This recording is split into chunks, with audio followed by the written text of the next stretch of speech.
Salam Indonesia, Anda menyaksikan berita terkini bersama saya Made Sukeden Karang.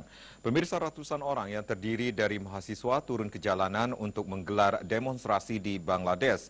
Aksi berlangsung setelah seorang penulis dan sekaligus komentator dilaporkan meninggal di dalam penjara.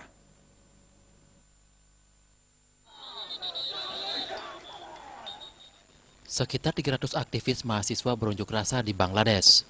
Mereka mengecam kematian seorang penulis dan komentator berusia 53 tahun, Mushtaq Ahmed.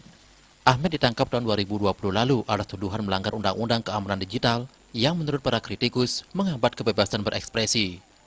Para pengunjuk rasa menerobos barikade dan terlibat bentrok dengan polisi, namun tidak ada laporan tentang korban cedera. Ahmed meninggal pada tanggal 25 Februari 2020 lalu. Kematian Ahmed tersebut mendorong kelompok hak asasi manusia global mengajukan petisi untuk penyelidikan menyeluruh oleh pemerintah Bangladesh.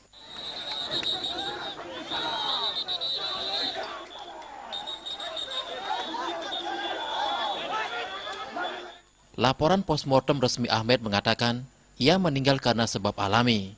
Namun banyak pihak termasuk para pengunjuk rasa dan pengacaranya mengatakan sang penulis yang belak-belakan tersebut disiksa dan kesehatannya memburuk selama masa hukumannya.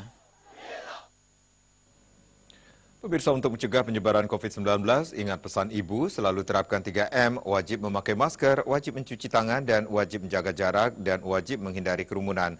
Dengan penerapan perilaku 3M, Indonesia segera terbebas dari virus corona menuju Indonesia maju. Tetaplah bersama Bali TV. Salam Indonesia.